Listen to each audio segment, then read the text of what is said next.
mercenaires-là, et en retour, ces mercenaires-là sont là pour piloter les drones, pour piloter les hélicoptères, les pièces de rechange, les armes.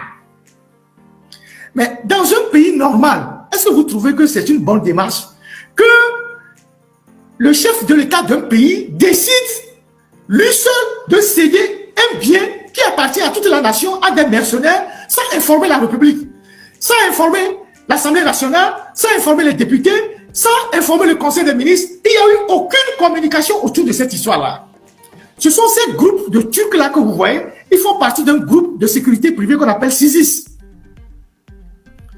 Ils font partie d'un groupe de sécurité privée qu'on appelle CISIS. On va mettre deux photos. Est-ce que vous voyez la photo? Ceux qui sont sur TikTok, si vous avez un autre téléphone, vous pouvez voir. Est-ce que vous voyez la photo? Qu'est-ce que vous remarquez sur la photo?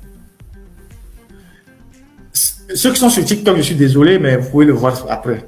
Qu'est-ce que vous voyez sur la photo? Ceux qui sont sur... il y a certains qui sont sur TikTok, mais qui ont deux téléphones.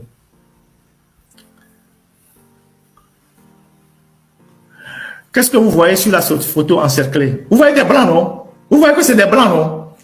Voilà. Ça, c'est la photo, c'est les photos que le pouvoir même a fait fuiter le 8 juin quand il y a eu les attaques au nord là-bas en disant que l'armée a écrasé les djihadistes. C'est les photos qu'eux-mêmes ils ont publiées. Et vous allez voir que la voiture là, c'est mi-FAT. C'est une voiture des FAT qui porte une 12-7.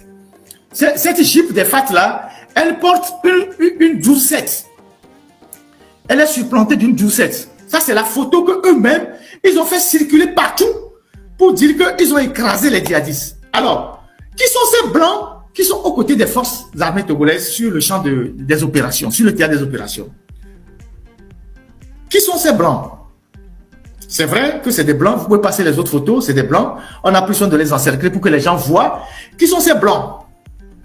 Alors, c'est là où je vais vous faire l'autre analyse de la situation.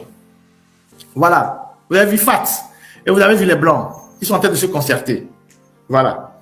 Je vous avais dit à plusieurs reprises, quand il y a eu des attaques au nord du Togo, que le Togo avait sollicité les Biélorusses. Et les Biélorusses, c'était des gens principalement pour piloter les hélicoptères. Ils étaient logés dans une villa à Nassablé, qu'ils ont loué à un opérateur de la localité. Mais la villa là avait été louée pour le chef d'état-major de l'époque, je pense qu'il s'appelait le général Kolemaga.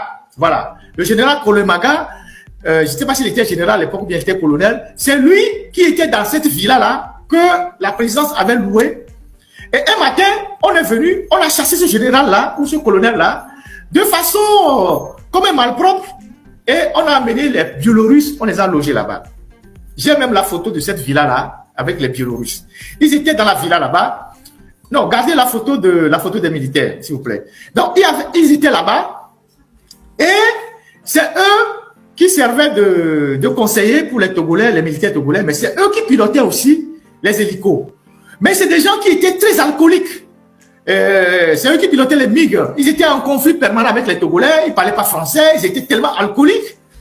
Et j'avais parlé largement de ces gens-là. Entre-temps, je pense qu'ils sont partis parce qu'il y a deux hélicoptères qui ont fait crash. Donc, il y a deux hélicoptères qui sont tombés. Et donc, les Biélorusses sont partis. Et maintenant, le pouvoir de Lomé est parti chercher des Turcs. En tant que nation, en tant qu'État, en tant que nation, nous sommes libres de coopérer avec qui on veut. Nous sommes libres de signer des accords avec qui on veut. On peut signer des accords avec la Russie, avec la France, avec l'Allemagne, avec les États-Unis. Ils peuvent venir nous aider militairement dès lors qu'il y a un accord qui nous lie. Mais les gens que vous voyez là, bien que nous ayons un accord militaire avec la Turquie, ce ne sont pas des gens qui agissent officiellement au nom de la Turquie. C'est un groupe de mercenaires privés. Et donc ces gens-là, c'est là où c'est un peu grave. C'est un groupe de mercenaires privés que le Togo a sollicité et qui sont là pour servir d'appui technique. Ils conduisent les drones. C'est eux qui conduisent les drones. Il y a une base de drones qui est à Borgou. C'est eux qui conduisent les drones. C'est eux qui font la cartographie de la zone. C'est eux qui donnent les ordres. Là encore, c'est pas encore grave. Mais comment ces gens-là sont payés? C'est ça qui est grave. C'est ce que je vais dire maintenant. C'est ça qui est très grave. Ces gens-là, comme ils ont eu à le dire dans leurs fausses informations qu'ils ont fait passer en disant que il y a une mine de manganèse dans le Borgou, à Naïga, que la mine va être en exploitation. C'est ça que les djihadistes visent. Ils ont attaqué le Togo. Mais les djihadistes attaquent plus le nord du Bénin que le nord du Togo. Et à ce que je sache, le nord du Bénin, il n'y a pas une mine là-bas que les djihadistes convoitent. Ils attaquent aussi le nord du Ghana, il n'y a pas une mine là-bas. Les djihadistes seront plusieurs rapports. On a même lu le rapport de la fondation allemande. Ils veulent juste étendre leur zone d'influence, c'est tout. Ils ont pris le contrôle du sud de certains pays. Ils veulent aller vers la côte, c'est tout. Donc, a priori, c'est pas une mine qu'ils visent. Mais le problème, c'est quoi? C'est que ces gens-là, que vous voyez là, ils sont payés sur la mine de Naïga. C'est-à-dire que le pouvoir du Togo, et donc Faure Gnassingbé, a cédé une partie de la mine à des mercenaires. Donc, ces gens-là, c'est un contrat mine contre... c'est un contrat mine contre appui technique.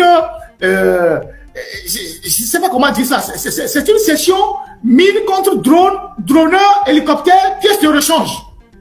C'est-à-dire, le Togo donne une partie de la mine de manganèse à ces mercenaires-là, et en retour, ces mercenaires-là sont là pour piloter les drones, pour piloter les hélicoptères, les pièces de rechange, les armes. Mais dans un pays normal, est-ce que vous trouvez que c'est une bonne démarche que le chef de l'État d'un pays décide, lui seul, de céder un bien qui appartient à toute la nation à des mercenaires sans informer la République, sans informer l'Assemblée nationale, sans informer les députés, sans informer le Conseil des ministres? Il n'y a eu aucune communication autour de cette histoire-là. Ce sont ces groupes de Turcs-là que vous voyez, ils font partie d'un groupe de sécurité privée qu'on appelle SISIS. Ils font partie d'un groupe de sécurité privée qu'on appelle SISIS. Les gens pensaient que c'est Sadat. Non, les gens de Sadat aussi étaient passés, mais ils font partie d'un groupe de sécurité privée qu'on appelle SISIS. Alors, quels sont les contours de ce contrat-là? Combien le Togo leur cède dans la mine? Combien revient au Togo? C'est quoi les contrats autour de cette session? Alors que nous avons déjà suffisamment de militaires. Pourquoi nous sommes obligés d'aller chercher ces gens-là qui agissent officieusement? Si c'est qu'ils agissaient directement au nom de l'État turc, on peut dire oui, c'est parce que c'est la coopération turque qui nous les envoie. Mais c'est une sécurité privée, même si on sait que l'État turc est derrière. Mais ces gens-là vont exploiter une partie de la mine de Naïga contre leurs services qu'ils vont faire à l'État togolais. Vous trouvez ça normal? Est-ce que vous trouvez ça normal? Voilà l'une des raisons pour lesquelles le pouvoir du Togo ne veut pas que les journalistes aillent au nord, dans la région de Savane, pour faire des enquêtes. Parce que quand les gens iront là-bas pour faire des enquêtes, les gens vont découvrir toutes ces anomalies-là. Quand ils ont fait fuiter la photo là, ils n'ont pas été intelligents pour enlever les blancs sur la photo. Moi, je suis un journaliste. Moi, j'ai vu tout de suite que la photo comportait des étrangers. Puisque je savais déjà que ces gens-là opéraient là-bas. Je connais bien leur base. J'ai googlé leur base. Je sais quand est-ce qu'ils sont arrivés. Donc, j'ai toutes les informations. Donc, dès que j'ai vu la photo qu'ils ont eux-mêmes, ils ont fait fuiter sur les réseaux sociaux, j'ai dit, yes. J'ai sauvegardé tout de suite la photo. J'ai dit, voici une preuve. Si besoin en est, que ces gens-là, ils sont là-bas et ils opèrent là-bas. Et donc, ce qui est encore plus intéressant, c'est que la photo est prise à côté d'une voiture de FAT. S'il n'y avait pas cette voiture de FAT, ils vont dire non, que c'est une photo comme ça. Ils peuvent même dire que c'est au Mali, c'est à Bouaké, quelque part. Il y a une voiture de FAT. Et c'est eux-mêmes qui ont fait fuiter la photo. Donc, dans quelles conditions ces gens opèrent au nord du Togo? Ils sont payés comment? S'ils sont payés sur la mine, comme on le dit, c'est extrêmement grave. Ils sont payés sur la mine à quelle hauteur? Ça veut dire que ces gens-là, ils viennent chez nous et donc ils vont sortir des richesses minières chez nous pour un service qu'ils vont venir rendre à notre République. Personne n'est au courant. Les Togolais ne sont pas au courant. L'Assemblée nationale n'est pas au courant. Il n'y a pas eu de communication au Conseil des ministres pour nous dire dans quelles conditions et quels sont les contours du contrat qui permet à ce groupe de sécurité privé de venir opérer au nord du Togo contre les djihadistes. C'est la moindre des choses. Parce que les mines de Naïga, c'est pas pour Faure Gnassingbé, c'est pour les Togolais. C'est un bien commun, c'est une richesse nationale. Si on décide de le céder à des étrangers, mais il faut quand même qu'on fasse une communication.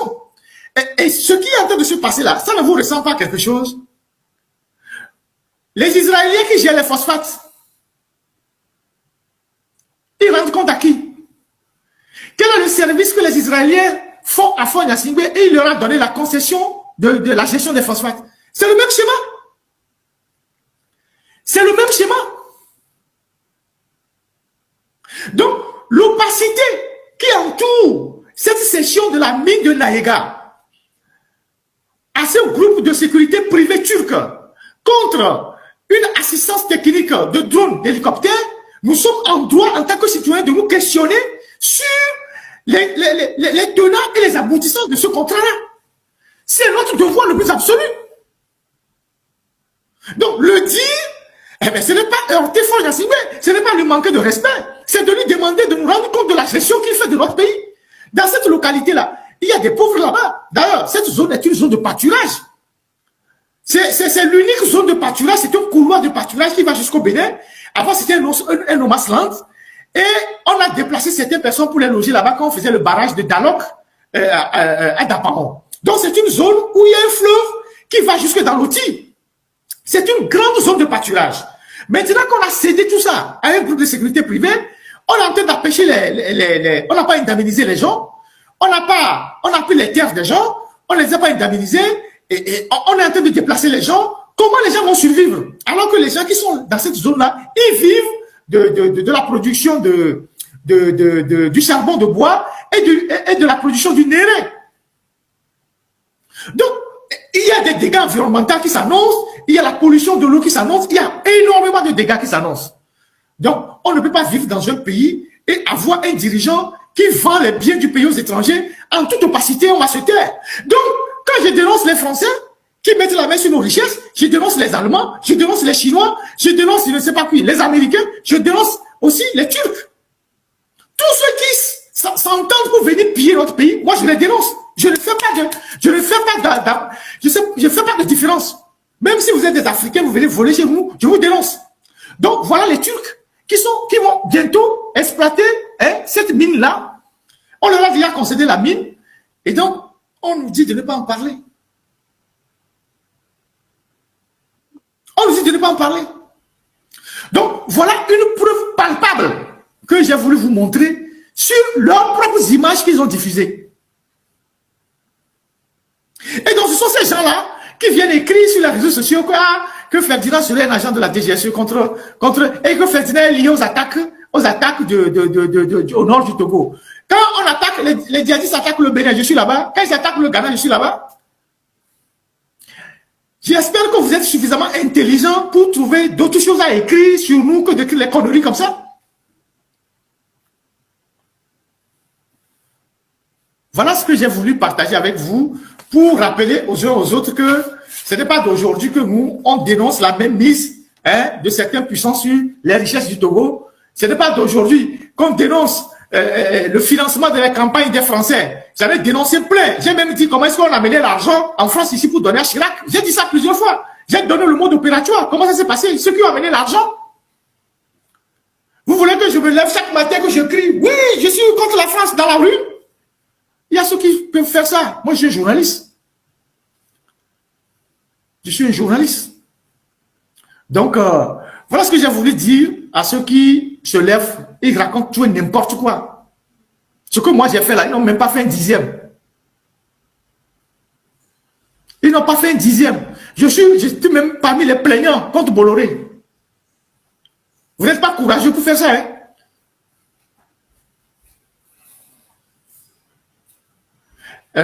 Ouais, on m'informe que le live est suffisamment signalé sur TikTok. Si vous pouvez tapoter, comme eux-mêmes ils aiment le dire. Parce que je vous ai dit qu'ils ont mobilisé toute une armée pour signaler nos lives. Et donc, il faut que vous arrêtez vos comédies là, les histoires que vous racontez là. Hein. Moi, je ne viens pas mettre sur la place publique tout ce que je fais. Et Dieu seul sait que je fais énormément. Et l'objectif du régime, c'est de discréditer aujourd'hui tous ceux qui sont des voix audibles sur le territoire et qui lui mettent en difficulté. Donc, ils vont inventer pas mal d'histoires. Ils en ont inventé plein, ça n'a pas marché. Maintenant, ils tombent sur les histoires ah oui, c'est la France qui les mobilise contre Faure Gnassingbé. C'est la France, on a besoin de la France pour dire que Faure Gnassingbé gouvernement le Togo. On a besoin de la France pour dire, quand Faure Gnassingbé est venu contribuer pour Notre-Dame de Paris, là, vous n'avez pas vu ça? Quand Faure Gnassingbé a été invité pour contribuer à la rénovation de Notre-Dame de Paris, vous n'avez pas vu ça? Arrêtez vos conneries, hein. Donc, celui qui va encore s'hasarder m'envoyer un document, que oui, que Ferdinand te cite ici, que tu es un truc de la France, je vais le dégager de mes amis. Si vous n'êtes pas capable de réfléchir vous-même et de faire preuve de votre propre lucidité,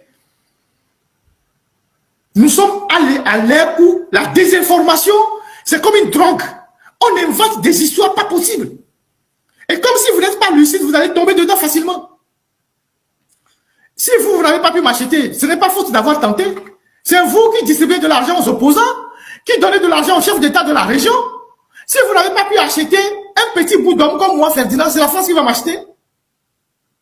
Et combien la France peut me donner que vous ne voulez pas me donner?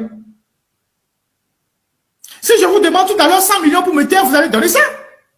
Est-ce que j'ai menti? Ce n'est pas faute de l'avoir essayé. Je ne veux pas rentrer dans les détails. Ce n'est pas faute de l'avoir essayé. C'est quand vous avez échoué, quand vous avez sorti l'armada lourd, la prison, l'exil et tout ça. Donc, si vous n'avez pas pu acheter un individu comme moi, comment vous pouvez rester dans votre petit coin pour croire que quelqu'un d'autre l'a acheté? Vous pouvez dire ça à des connards qui vous croient. Donc, chers compatriotes, restez vigilants. Ne tombez pas dans le piège de ceux qui sont là à inventer. Ils ont plein d'activistes sur les réseaux sociaux. Il y a aussi les gens, certains Africains qui sont rameutés pour raconter des conneries. Ne tombez jamais dans ce genre de pièces. Nous luttons contre Faure Gnassingbé et contre tous ceux à qui il a vendu nos biens. Nous luttons contre Faure Gnassingbé et contre tous ceux à qui il a vendu nos richesses, nos mines, nos phosphates, nos clinquers, tout ça. Dieu seul sait si demain, le pouvoir change là. Comment ces choses-là vont passer à la nationalisation? C'est lui qui est l'agent étranger qui dirige notre pays. C'est lui qui est un agent étranger qui dirige notre pays. C'est lui qui est au service des étrangers dans notre pays. C'est lui qui est prêt à vendre toutes les richesses aux étrangers, aux impérialistes pour conserver le pouvoir. Donc c'est pas nous qui les dénonçons, qui sont les agents extérieurs. C'est nous qui les dénonçons. Mais c'est lui qui est au service de ces gens-là. Il a été conçu récemment un centre de téléconférence à Djidjolé là-bas, en face de Donou. Vous savez qui sont ceux qui ont eu le contrat? Allez regarder. C'est une société française. Pourquoi ils ont donné ça à une société française? Le centre de téléconférence qu'ils ont inauguré là-bas, à Djidjolé là-bas, c'est un centre d'appel. C'est une société française qui a eu ça. Les Français ont débloqué de l'argent pour ramasser les ordures à Kara, la ville de Faure Gnassingbé. Vous n'en parlez pas. L'ambassade de France à Lomé a débloqué de l'argent avec l'Union européenne pour ramasser les ordures dans la ville de Kara, chez Faure Gnassingbé. Vous n'en parlez pas. Faure Gnassingbé lui-même, avec ses milliards, ces barons qui sont autour de lui, avec les milliards qu'ils ont volés, ils ne peuvent pas créer une ONG pour ramasser les ordures à Kara. C'est la France qui vient donner, je sais pas combien là, 5 millions d'euros pour ramasser les ordures à Kara. Vous avez vu la dernière fois, non? Les Français ont publié ça sur leur page, non? L'Union européenne aussi a publié ça. C'est l'Union européenne et la France qui donnent de l'argent pour ramasser les ordures à Kara. Alors, arrêtez de raconter des conneries.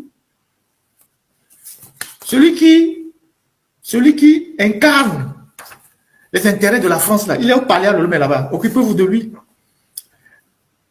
N'inversez pas les charges de la preuve. Donc voilà. Donc si vraiment les Français veulent faire partie, là on est content. Donc c'est une bonne nouvelle. Si vous le dites vraiment, si vous y croyez vraiment, alors on va être alléluia. C'est eux qui l'ont mis là-bas. S'ils décident de le sauter, nous allons seulement applaudir. C'est tout. Vivement que ça arrive. Donc voilà ce que j'ai voulu partager avec vous. Maintenant, je vais attaquer le dossier des gens de Mansa. Avant d'attaquer les dossiers de violence, s'il vous plaît, tapotez le live pour que on puisse lutter contre ceux qui signalent le live. Je vais parler maintenant du dossier de Mansa, puisque ce sont des gens qui se permettent de nous associer aux djihadistes, de raconter des histoires dormies debout. Je voudrais que la technique me passe la photo de Alain Foucault avec Fonya Singbe. Il y a plein de photos, mais j'ai choisi juste cette photo symbolique. Vous voyez cette photo-là? Ceux qui sont sur TikTok peuvent le voir sur YouTube. Vous voyez cette photo-là? Il y en a plein d'autres photos. Il faut bien voir cette photo-là. Parce que j'ai constaté depuis 2 jours qu'on est en train de dénoncer leur conférence qu'ils veulent organiser à Lomé. Ils essaient de se débattre. Ils essaient de se justifier. Mais ils n'arrivent à convaincre personne. Vous voyez cette photo-là? Pour ceux qui sont sur